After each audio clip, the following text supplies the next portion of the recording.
नमस्कार, बुलेटिन में आपका स्वागत है। मैं हूं आपके साथ आशा सरमाल। चलिए शुरुआत करते हैं बुलेटिन की इस वक्त की बड़ी खबर से शुरुआत करेंगे। आपको बताते चले कि बड़ी खबर हंदवाड़ा से निकलकर सामने आ रही है, जहां पर आप देखिए हंदवाड़ा मुठभेड़ खत्म होने के बाद सर्च ऑपरेशन लगातार जारी किया गया है। सुरक्षा बलों ने मुठभेड़ में मार गिराया है हिजबुल का कमांडर, और हिजबुल के सबसे पुराने कमांडरों में ये शामिल था। और आप देखिए किस तरह से इस आतंकवादी का खात्मा करने की कोशिश की गई है। क्रालगोंड इलाके में सुरक्षा बलों को एक बड़ी सफलता हाथ मिलती हुई नजर आई है। इस वक्त की बड़ी खबर हंदवाड़ा से सामने आ रही है, जहां पर हंदवाड़ा मुठभेड़ खत्म होने के बाद लगातार सर्च ऑपरेशन जारी कर दिया गया है और सुरक्षा बलों ने एक आतंकवादी को ढेर कर दिया है, जिसमें हिजबुल कमांडर ये बताया जा रहा है। जिस आतंकवादी को मौत के घाट उतारा गया है, ये हिजबुल का कमांडर बताया जा रहा है। और क्रालखुंड इलाके में सुरक्षा बलों को एक बड़ी सफलता हाथ लगती हुई नजर आ रही है। इससे पहले भी आप देखिए कश्मीर के अंदर किस तरह से वारदातों को अंजाम देने की कोशिश आतंकवादियों की तरफ से की जा रही थी। साफ तस्वीरें आप देखिए कैसे यहां पर सर्च ऑपरेशन जो है वो चलाया जा रहा है। हंदवाड़ा इलाका है जहां पर अब पूरी तरह से सर्च ऑपरेशन जो है वो चलाने की कोशिश की जा रही है, क्योंकि हंदवाड़ा मुठभेड़ खत्म हो चुकी है, जिसमें हिजबुल का कमांडर जो है वो मार गिराया गया है। इसी पर ज्यादा जानकारी लेंगे इस वक्त कुपवाड़ा हंदवाड़ा से ही शमीम हमारे साथ, हमारे संवाददाता जुड़ चुके हैं। शमीम, क्या कुछ अपडेट है? पाजीपुरा रेंज का इलाका है, जो काफी फौज और पुलिस को एक मुसद्दी का इत्ला मिलने पर फौज ने पूरे इलाके को मास्टर में लेकर और बड़े पैमाने पर तलाशी कार्रवाई की। तलाशी के दौरान मिलिटेंटों ने फौज के ऊपर फायरिंग शुरू की, जिसमें जवाबी कार्रवाई में एक हिजबुल मुजाहिदीन के कमांडर इसमें इनकाउंटर में मारे गए हैं। फौज ने पूरे इलाके को मास्टर में लेकर और बड़े पैमाने पर तलाशी कार्रवाई शुरू की गई है। लेकिन शमीम, ये बताइए कि हंदवाड़ा इलाके के अंदर जहां पर ये सर्च ऑपरेशन अभी चल रहा है, किस तरह का इलाका है और कितने आतंकवादी छिपे होने की संभावना, या सिर्फ यही हिजबुल का कमांडर वहां पर मौजूद था? जो जरा से खबर सामने आ रही है कि 2 से 3 मिनट उस इलाके में छुपे बैठे हैं। फौज ने और पुलिस ने दावा किया इसमें एक हिजबुल कमांडर जो इस इनकाउंटर में मारे गए हैं। ये एक रहायशी इलाका है। वहां पे जहां पे ये इनकाउंटर हुआ, ये एक आर्चर्ड का इलाका है। वहां पे एक गन्ना, वहां पे बड़ा सा एक आर्चर्ड का जो एरिया है, वहां पे इस कमांडर को जो तकरीबन पिछले 8 साल से सरगर्म थे, आज इस इनकाउंटर में उसको मारा गया है, जिसका नाम है महराजुद्दीन हलवाई उर्फ जो है उबैद जो है नामी मिलिटेंट जो है वो आज और शमीम, जो आतंकवादी छिपे होने की संभावना जताई जा रही है, क्या लगता है पूरे इलाके को कॉर्डन ऑफ किया गया है? मुठभेड़ वहां पर हो सकती है या फिर सर्च ऑपरेशन ही चल रहा है? बड़े पैमाने पर उस इलाके को फौज और पुलिस और सीआरपी ने पूरे इलाके को मास्टर में लेकर और बड़े पैमाने और घर घर तलाशी कार्रवाई शुरू की गई। जितने भी एग्जिट पॉइंट्स है उनको सील कर दिया गया। सिर्फ जो इमरजेंसी गाड़ी है सिर्फ उनको आने जाने की इजाजत दी जा रही है। बाकी जो है चेकिंग जो है, कार्ड चेकिंग, शनाख्ती चेकिंग जो है बाकी उसके बावजूद उनको सुरक्षा बलों की कौन-कौन सी टीमें वहां पर पहुंची हुई है? जिस तरह Jammu Kashmir police, SOG, CRPF के 92 बटालियन या 32 आरआर जो है, जो राष्ट्रीय राइफल, वो वहां पे जो है पूरे इलाके में सर्च कर रहे हैं। तो उस दौरान जो है आज हम उनके लिए एक बड़ी कामयाबी है, जो काफी सरगर्म थे पिछले 8 साल से ये जो मिलिटेंट जो इनकाउंटर में मारे गए हैं।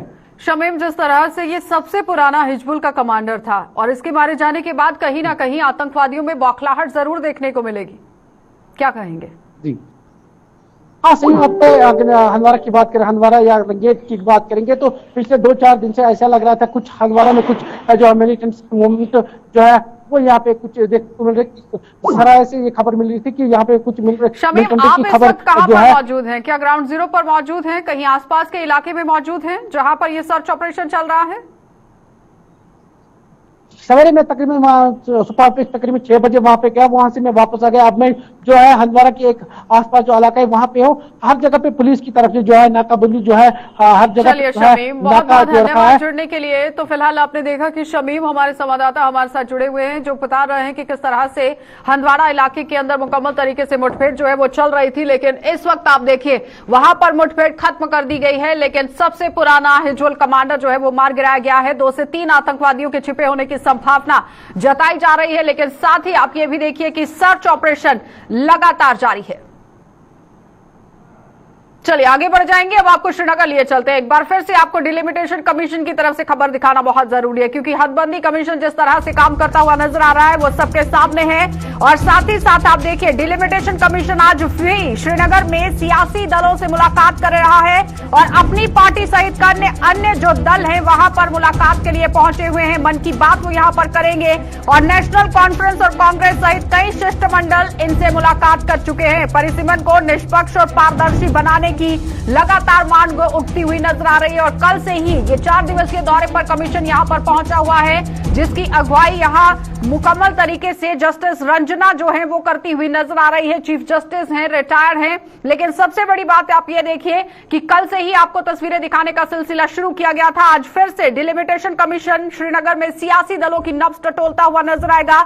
आज भी कई दलों से यहां पर मुलाकात की जाएगी और सबसे बड़ी बात आप देखिए कि अपनी पार्टी सहित कई अन्य दल के जो नेता हैं वो भी मुलाकात कर सकते हैं, आपकी मन की बात जो है वो सामने रख सकते हैं। नेशनल कॉन्फ्रेंस और कांग्रेस के साथ कई और शिष्टमंडल भी कल से मुलाकात कर चुके हैं और अलग अलग प्रतिक्रियाएं भी निकलकर सामने आई थी। लेकिन पारदर्शिता तरीके से परिसीमन होना चाहिए, निष्पक्ष तरीके से परिसीमन होना चाहिए, इस तरह से मांग जो है वो अब उठती हुई नजर आ रही है। सईद रूफ हमारे साथ, हमारे संवाददाता जुड़ चुके हैं। रूफ, जिस तरह से कल से ही दौरा जो है वो शुरू किया गया है, कल नेशनल कॉन्फ्रेंस और कांग्रेस और भी कई शिष्टमंडल जो है वो इनसे मुलाकात के लिए पहुंचे थे, लेकिन अलग अलग प्रतिक्रियाएं भी देखने को मिली। आज अपनी पार्टी भी मिल सकती है, और कौन कौन लोग मिल सकते हैं?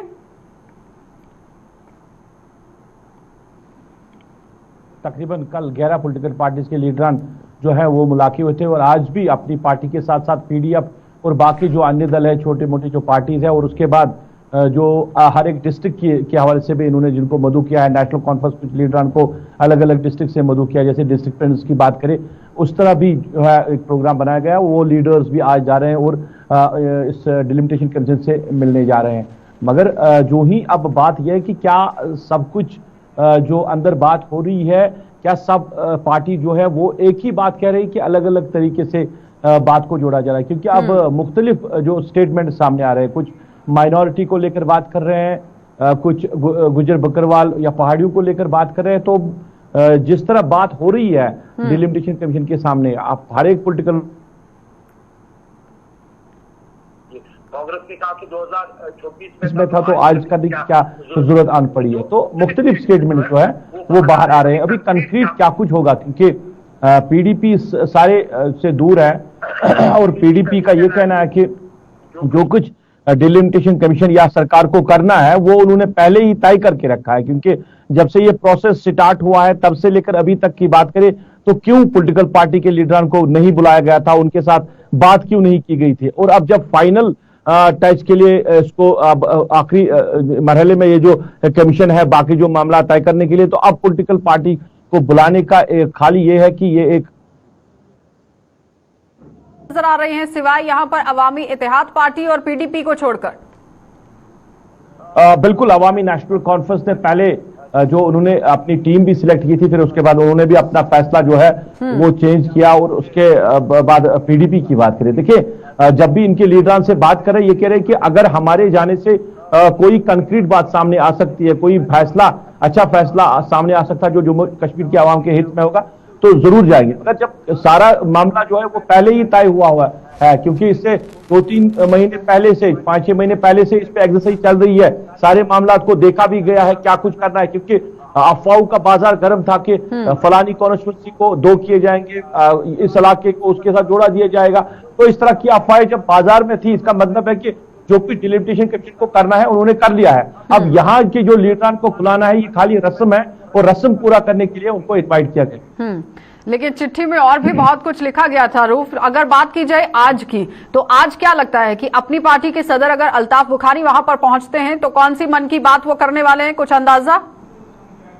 देखिए, अल्ताफ बुखारी खुद नहीं जा रहे हैं, उन्होंने जिन का नाम दिया है, जिनको नॉमिनेट किया है, उनके जो वाइस प्रेसिडेंट है गुलाम हसन मीर के साथ बाकी लीडरान है। देखिए, अल्ताफ बुखारी जो पहले से डे फर्स्ट से कह रहे हैं कि जम्मू कश्मीर में इलेक्शंस करवाए जाए, और उन्होंने ये भी कहा था कि अगर ये डिलिमिटेशन प्रोसेस स्टार्ट हुआ है इसको जल्द से जल्द कंप्लीट करके यहाँ पे इलेक्शन करवाए जाए। तो वो वही बात सामने रखेंगे। और अगर हम फेरबदल की बात करेंगे, कॉन्स्टिट्यूंसी में अगर उतार चढ़ाव है या फेरबदल करना है तो उसमें टाइम लग सकता है। फिर जिन अलग अलग लोगों की, अलग अलग पॉलिटिकल पार्टीज के लोगों की अलग अलग राय है। क्योंकि ये कॉन्स्टिट्यूंसी जिस तरह पहले बनाई गई थी उसमें कहीं ना कहीं जो है एक डिस्ट्रिक्ट का एरिया या एक इलाके का एरिया दूसरे कॉन्स्टिट्यूंसी के साथ जोड़ा गया था। वो मामला अभी भी है। अगर उस पर बहस करेंगे तो इसमें फिर काफी टाइम लग सकता है। अब ये तो पॉलिटिशियंस पॉलिटिशियंस की बात हो गई रूप, और अलग अलग पार्टियों से जिन लोगों को न्योता दिया गया है उन्होंने अपनी पार्टियों की बैठक भी रखी है, और बैठक में कई मुद्दों पर चर्चा भी हुई कि कौन कौन से मुद्दे लेकर यहां पर कमीशन के पास पहुंचेंगे। तो जाहिर तरीके से आज उसी तरीके से यहां अपनी पार्टी के नुमाइंदे भी पहुंचेंगे। लेकिन सियासतदानों के अलावा जो और लोग शिष्टमंडल वहां पर पहुंचने वाले हैं, उनकी तरफ से किन किन मुद्दों को लेकर चर्चा हो सकती है? देखिए, उन्होंने अपनी बात अभी सामने नहीं रखी है, क्योंकि पॉलिटिकल पार्टीज के लीडरान जो है उन्होंने ही बात सामने रखी है पहले कि वो किस मुद्दे पे बात करेंगे, और वहां आने के बाद उन्होंने क्या कुछ कहा वो मीडिया के सामने कहा। बाकी जो लोग भी जा रहे हैं, क्योंकि अब ऑफिशियल्स भी कुछ जो पहले मिले हैं अब भी ऑफिशियल जा रहे हैं, मगर ऑफिशियल जो है उन्होंने अपनी बात सामने नहीं रखी है कि वो किन मामला। देखिए, ऑफिशियल जो भी है उनके साथ जो पॉलिटिकल पार्टी के मामला है उनको भी डिस्कस किया मिले जाएगा। हैं कमीशन के साथ जितने भी लोगों की बैठक हुई है, उनका साफ तरीके से कहना था, स्पेशल तौर पर अगर गुलाम अहमद मीर की बात करें तो वो कह रहे थे कि 2026 में होना था, लेकिन 2021 में ही परिसीमन कराया जा रहा है। तो एक ही देश में एक विधान एक निशान की बात की जाती है, लेकिन यहां पर इस तरह से काम क्यों हुआ, एक सवालिया निशान उन्होंने जरूर छोड़ा। क्या लगता है कि आज अगर डिलिमिटेशन कमीशन जिस तरह से मुलाकात का दौर शुरू कर चुका है, तो जाहिर तरीके से देखने को मिल सकता है कुछ और? आप दोबारा सवाल दोहराएंगी, आवाज आपकी आवाज ब्रेक हो रही है। रूफ, मेरा ये कहना है कि जिस तरह से कल कांग्रेस पार्टी के वरिष्ठ नेता गुलाम अहमद मीर यहां पर कहते हुए नजर आए थे कि हदबंदी जो है वो 2026 में होनी थी, लेकिन 21 में की जा रही है जम्मू कश्मीर के अंदर, तो कहीं ना कहीं सवालिया निशान खड़ा कर दिया उन्होंने, और साफ कह दिया सरकार को कि अगर सरकार यहां पर एक निशान एक विधान की बात कर रही है तो फिर जम्मू कश्मीर में हदबंदी इतनी जल्दी क्यों? बिल्कुल, एक बड़ा सवाल उन्होंने सामने रखा है सरकार के, क्योंकि मुल्क की बात है तो डिलिमिटेशन जो होनी थी, जो हदबंदी होनी थी साल 2026 में होनी थी, और ये पूरे मुल्क में है। उन्होंने ये सवाल किया कि अगर आप एक ही प्रधान की बात करें, अगर एक मुल्क है, एक मुल्क के साथ सारे स्टेट्स है, तो जम्मू कश्मीर के साथ पहले ही क्यों 2021 में यहाँ पे हदबंदी क्यों? देखिए, गुलाम अहमद मीर का ये कहना है कि उन्होंने हदबंदी कमीशन को भी ये कहा है, और प्राइम मिनिस्टर को भी उन्होंने उन तक ये बात पहुंचाई है कि क्यों आप पहले करना चाहते हो जम्मू कश्मीर में। तो अब क्या कुछ जवाब वापस मिलेगा सरकार की तरफ से? और 4 दिवसीय दौरा है रूफ, आज भी श्रीनगर के अंदर ही मुलाकात हो रही है, कब तक जम्मू में पहुंचेंगे और बाद में और कौन कौन से जिले के अंदर रुक किया जा सकता है? आज जो है आज श्रीनगर में है, और शाम देर गए खबरें आ रही कि राजौरी जाएंगे, और उसके बाद जम्मू का दौरा किया जाएगा। और यहां से खबर ये आ रही कि अभी राजौरी का प्रोग्राम बना है, और वहां पे जो पॉलिटिकल पार्टीज के लीडरान हैं उनसे बात होगी, बाकी जो सिविल सोसाइटीज के लोग हैं उनसे भी बात होगी, क्योंकि और पीर पंचाल में ज्यादा ही जो है डिलिमिटेशन के हवाले से बातें हो रही थी पहले से, तो उस हवाले से वहां पे जो सिविल सोसाइटीज के लोग भी है, खबरें ये आ रही कि उनके साथ भी मुलाकात जो है वो मुतवक्का है। चलिए, बहुत बहुत धन्यवाद जुड़ने के लिए रूफ। तो फिलहाल आपने देखा कि सैयद रूफ हमारे संवाददाता हमारे साथ जुड़े हुए थे, जो बता रहे हैं कि श्रीनगर के अंदर किस तरह से हदबंदी कमीशन जो है वो पहुंचा हुआ है। आज फिर से सियासतदानों के साथ मुलाकात होगी, लेकिन जाहिर तरीके से आप देखिए कि अब यहां मांग उठ रही है कि पारदर्शी तरीके से होना चाहिए और निष्पक्ष तरीके से होना चाहिए। अब देखना यह होगा कि आखिर अलग अलग जिलों के अंदर जब यहां पर हदबंदी कमीशन पहुंचता है तो किन किन मुद्दों को लेकर चर्चा होगी, किस तरह से सहमति बनेगी, ये देखने वाली बात है। आगे बढ़ जाएंगे, जिला किश्तवाड़ आपको लिए चलते हैं, क्योंकि जिला किश्तवाड़ से भी आज एक और बड़ी खबर देखने को मिल रही है, क्योंकि डिलिमिटेशन कमीशन के प्रतिनिधिमंडल का किश्तवाड़ के अंदर भी बेसब्री से इंतजार होता हुआ नजर आ रहा है। कल किश्तवाड़ पहुंचेगा डिलिमिटेशन कमीशन का प्रतिनिधिमंडल, और किश्तवाड़ में 38 शिष्टमंडलों से मुलाकात करने की सूची बिल्कुल जारी कर दी गई है, और आज भी ये बढ़ सकती है शिष्टमंडलों की संख्या। यानी जिस तरह से कहा गया था कि जो भी यहां पर मिलना चाहता है वो मुकम्मल तरीके से अपना नाम दर्ज करा सकता है, लेकिन उसके लिए भी समय सीमा रखी गई थी। और आज आप देखिए कि किश्तवाड़ से बड़ी खबर देखने को मिल रही है, जहां पर हदबंदी कमीशन का बेसब्री से इंतजार करने की कोशिश की जा रही है। 38 शिष्टमंडलों के साथ ये मुलाकात यहां पर होगी, जिनकी सूची पूरी तरह से जारी हुई है, और भी नाम इसमें बढ़ सकते हैं, और भी लोग जो है वो इसमें जुड़ सकते हैं। लेकिन अब देखना यह होगा कि जब शिष्टमंडल किश्तवाड़ के अंदर पहुंचता है तो किस तरह से सूरत हाल बनते हुए नजर आएंगे, कौन कौन से सियासतदान वहां पर पहुंचेंगे और किस किस मुद्दे को लेकर बातचीत करेंगे। क्योंकि श्रीनगर के अंदर कल आपने देखा कि कैसे नेशनल कॉन्फ्रेंस पार्टी की तरफ से भी वहां पर लोग जो है मौजूद रहे, कांग्रेस पार्टी की तरफ से मौजूद रहे, भारतीय जनता पार्टी की तरफ से मौजूद रहे, और भी कई जो लोग हैं वो वहां पर मौजूद रहे, लेकिन अपने अपने मुद्दों को लेकर चर्चा करने की सबने कोशिश की। आज फिर से श्रीनगर के अंदर अपनी पार्टी के लोग वहां पर मुलाकात करेंगे और उसके साथ ही साथ कई और शिष्टमंडल भी यहां पर मुलाकात के लिए पहुंचेंगे। लेकिन अब आप देखिए किश्तवाड़ के अंदर कल जब डिलिमिटेशन कमीशन पहुंचता है तो अहम जो एक सवाल है वो बनकर रहता हुआ नजर आ रहा है, क्योंकि काफी बेसब्री से इंतजार करती हुई किश्तवाड़ की जनता भी देखी गई है। प्रतिनिधिमंडल भी यहां पर बेसब्री से इंतजार कर रहे हैं। अजय शान हमारे साथ जुड़ चुके हैं। अजय, क्या कुछ अपडेट है? किस तरह से पूरी सुरक्षा व्यवस्था चाक चौबंद कर दी गई है? क्या कुछ है पूरी व्यवस्था, क्योंकि कल प्रतिनिधि मंडल वहां पर पहुंचने वाला है? जी बिल्कुल आशा, देखिए किश्तवाड़ जिला में जो डिलिमिटेशन कमीशन की पार्टी पहुंचेगी, जो टीम पहुंचेगी, तो वहां पर डोडा, रामबन और किश्तवाड़ जिला के जो राजनीतिक दल हैं और सामाजिक दल हैं वो मिलेंगे। तीनों जिले के जो रिप्रेजेंटेटिव है वो किश्तवाड़ में उनसे मुलाकात करेंगे और अपनी अपनी बात रखेंगे। जिसके साथ साथ ही जब डोडा में ग्रेनेड अटैक हुआ है तो किश्तवाड़ में भी सुरक्षा व्यवस्था बढ़ा दी गई है। आने जाने वालों वाहनों की तलाशी ली जा रही है और जो भी संदिग्ध है कहीं ना कहीं उनसे पूछताछ भी की जा रही है। तो कुल मिला के यहाँ पर तैयारियां पूरी चल रही हैं। जो हमारे पास अभी तक आंकड़े सामने आए, करीब 38 इस तरह के डेपुटेशन है जिनके लिस्टिंग की गई है और हो सकता है ये आंकड़ा बढ़े, क्योंकि जो अधिकारियों ने हमें जानकारी दी है कि जो टीसी कंसर्न के पास लिस्ट देनी थी पॉलिटिकल पार्टी और सोशल ऑर्गेनाइजेशन ने, उसके अलावा कुछ लोग ऐसे भी है जिन्होंने डायरेक्ट इलेक्शन कमीशन से राब्ता किया है मिलने के लिए। तो कुल मिला के कहीं ना कहीं यहाँ पर जोश जरूर देखा जा रहा है। हालांकि अंदर खाने ये भी उन लोगों से आपकी बातचीत हुई है कि किन किन मुद्दों को सामने रखा जाएगा हदबंदी कमीशन के? जी बिल्कुल आशा, देखिए जो जिला डोडा, किश्तवाड़ और रामबन, यहाँ पर 6 असेंबली कॉन्स्टिट्यूंसीज हैं। हालांकि एक बहुत बड़ा इलाका है, 12,000 स्क्वायर किलोमीटर से भी बड़ा इलाका है। रिप्रेजेंटेशन काफी कम है, 9 लाख के करीब यहाँ पर आबादी है, 6 कॉन्स्टिट्यूंसीज हैं। तो कहीं ना कहीं लोगों का ये कहना है कि जिस तरह से यहाँ पे एक बहुत बड़ा इलाका है तो यहाँ पर पॉलिटिकल रिप्रेजेंटेशन उस तरह के नहीं है और कहीं ना कहीं उनका यही मानना है कि अधिक से अधिक कॉन्स्टिट्यूंसियां बढ़नी चाहिए ताकि यहाँ पर रिप्रेजेंटेशन बढ़ने के साथ साथ विकास भी बढ़ेगा। तो लेकिन उसके साथ साथ ही कुछ ऐसी पार्टीज भी हैं जो ऑफ रिकॉर्ड ये आरोप लगा रही है कि सरकार की तरफ से बीजेपी को फायदा देने के लिए ये हदबंदी का जो कमीशन है इसको बनाया गया और नई कॉन्स्टिट्यूंसी बनाई जाएंगी। तो कहीं ना कहीं दोनों तरफ से एक मिला जुला रद्देमल सामने आ रहा है। क्या लगता है अजय, जिस तरह से क्षेत्रफल के लिहाज से बात करें या भौगोलिक स्थिति से बात की जाए, मुकम्मल तरीके से आबादी को लेकर अगर बात की जाए, तो जाहिर तरीके से जिस तरह एक्सपर्ट्स कहते हुए नजर आ रहे हैं कि जम्मू संभाग को इसका सबसे ज्यादा फायदा यहाँ पर मिलने वाला है, तो कहीं ना कहीं उस बात को लेकर मुकम्मल तरीके से एक डर जो है वो सियासतदानों के अंदर देखने को मिल रहा है? जी बिल्कुल, देखिए जैसे हम अपने इस रीजन की बात करें 3 जिलों की, तो 6 कॉन्स्टिट्यूंसीज हैं।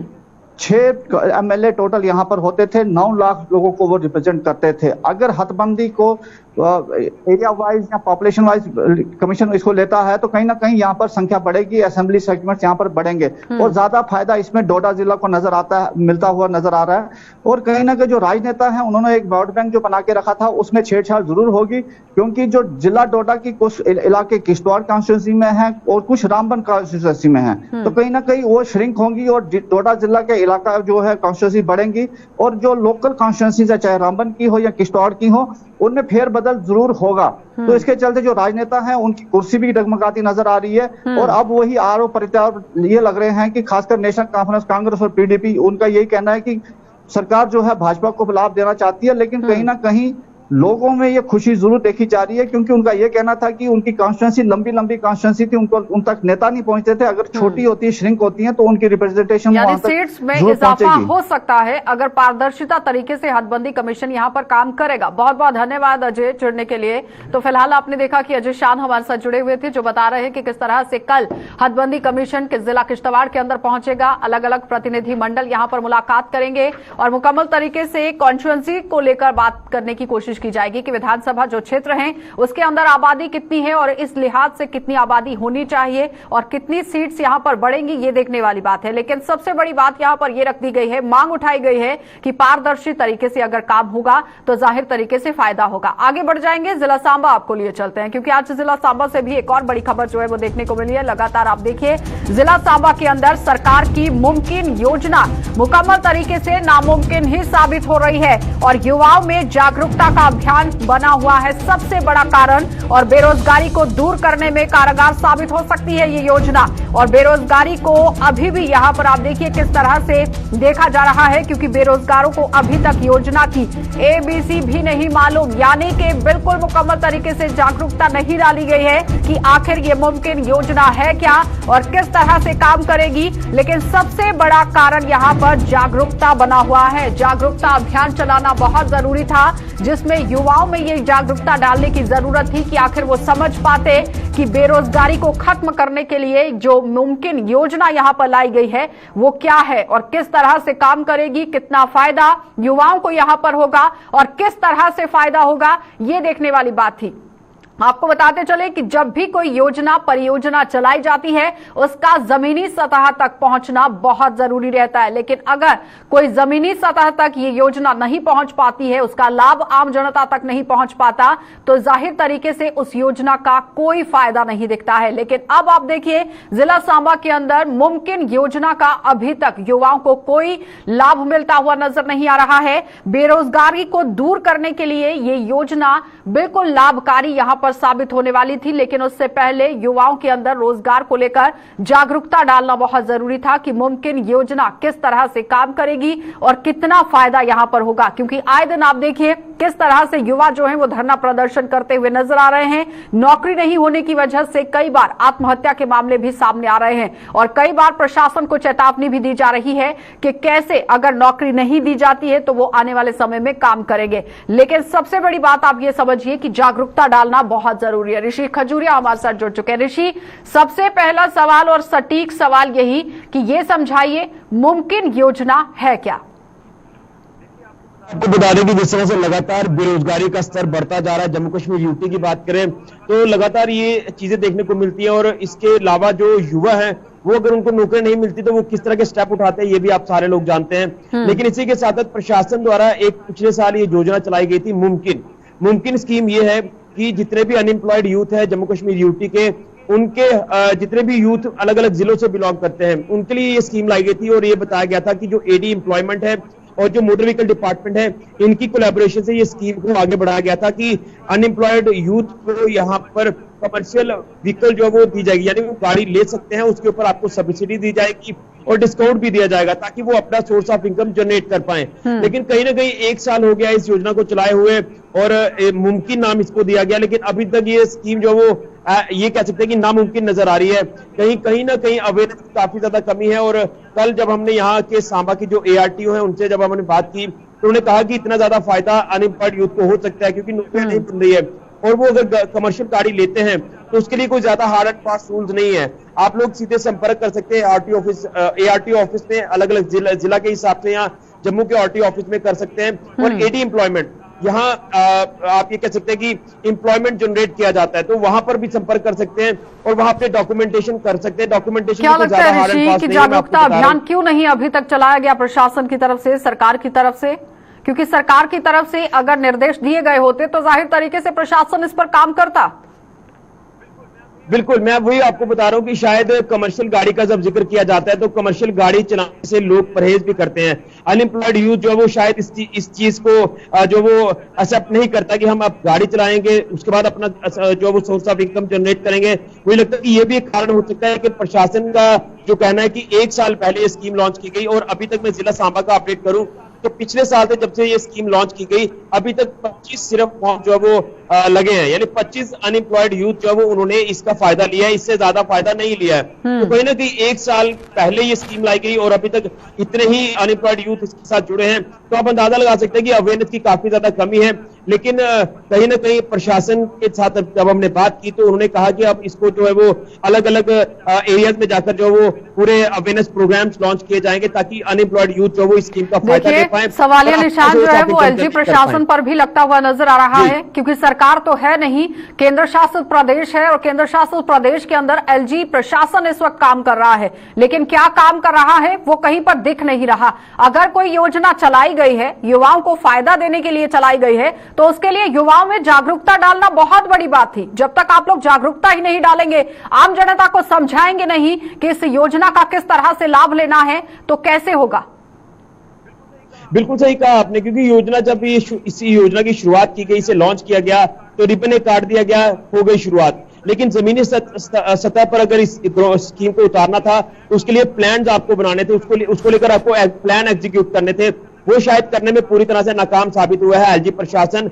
और कहीं ना कहीं अब जो है वो जब इसका फायदा युवा नहीं ले रहे तो हो सकता है कि वहां पर यह भी बताया गया हो प्रशासन द्वारा कि इसके ऊपर हमें रिपोर्ट दीजिए कि कितने कितने फॉर्म्स आपके पास लगे हैं। तो शायद वो फॉर्म्स का जो आंकड़ा है वो काफी ज्यादा कम है। इसी को लेकर प्रशासन हरकत में आया है कि ज्यादा से ज्यादा अनएम्प्लॉयड यूथ को जोड़ा जाए और उनको इस फॉर्म्स की तादाद कैसे बढ़ सकती है ऋषि, जब युवाओं को पता ही नहीं है कि कौन सी योजना है। और मुमकिन नाम की भी कोई योजना है जिसमें आप अपना कमर्शियल व्हीकल खरीद सकते हैं और वाहन खरीदकर आप अपना रोजगार चला सकते हैं। लेकिन जागरूकता डालना, पहले भी यही कहने की कोशिश की गई है कि जब आप कोई भी योजना चलाते हैं तो उसका जमीनी सतह तक इंप्लीमेंट होना, पहुंचना बहुत जरूरी है। अगर वो जमीनी सतह तक पहुंचता ही नहीं है तो उस योजना का कोई फायदा, कोई जरूरत नहीं बनती है। इस पर काम करना बहुत जरूरी है। बिल्कुल, मैं वही आपको बता रहा हूं कि अब जिस तरह से प्रशासन हरकत में आया, तो प्रशासन का ये कहना है कि अब हम हर एक जिला के अलग अलग इलाकों में जाएंगे, वहां पर मीटिंग्स करेंगे, वहां जो अनएम्प्लॉयड यूथ होगा उनका डाटा लिया जाएगा, कितने वहां पर पढ़े लिखे बेरोजगार युवा हैं उनके साथ टाई अप किया जाएगा, उनको स्कीम के बारे में समझाया जाएगा और फिर मुझे लगता है कि इसे सही तरीके से अमली जामा पहनाया जाएगा। लेकिन मुझे लगता है कि तरफ से जो काम किया जा रहा है, जहां पर क्लास 4 की लिस्ट निकाली जाती है, मेरिट लिस्ट निकाली जाती है, उसमें बताया जाता है कि आपको एफिडेविट देना है, वो बहुत अच्छे से याद रहता है एलजी प्रशासन को। और उसके साथ ही जब युवा धरना प्रदर्शन करते हैं तब भी एलजी प्रशासन नहीं जागता। लेकिन अब जो योजनाएं चलाई गई हैं, जो बच्चे घर के अंदर बेरोजगार बैठे हुए हैं, डिग्रियां लेकर बैठे हुए हैं, उन्हें समझाने तक की कोशिश नहीं की जा रही, जागरूकता डालने की कोशिश नहीं की जा रही। बहुत बहुत धन्यवाद ऋषि जुड़ने के लिए। तो फिलहाल आपने देखा कि ऋषि खजूरिया हमारे साथ जुड़े हुए थे, जो बता रहे हैं कि किस तरह से हालात अब जिला सांबा के अंदर बनते हुए नजर आ रहे हैं। एक तरफ आप देखिए एलजी प्रशासन पर किस तरह से यहां पर सवालिया निशान लगता हुआ नजर आ रहा है, क्योंकि आप बेरोजगारी को खत्म करने की बात तो करते हैं, लेकिन उसके साथ ही बेरोजगारी के लिए जो योजनाएं चलाते हैं उनका जमीनी सतह तक पहुंचना कितना जरूरी है, ये देखने वाली बात है। क्योंकि ग्रेजुएट बच्चे जो हैं वो इस वक्त अगर क्लास 4 के फॉर्म भर रहे हैं, उनके लिए आप एफिडेविट मांग रहे हैं, लेकिन बावजूद उसके बेरोजगारी को खत्म करने के लिए आप मुमकिन योजना चलाते हैं। लेकिन मुमकिन योजना की जागरूकता आम बच्चों में डालने की कितनी जरूरत थी, ये एक बहुत बड़ा सवालिया निशान है। फिलहाल बुलेटिन में इतना ही। देश और दुनिया की खबरों के लिए आप बने रहिए गुलिस्तान न्यूज के साथ।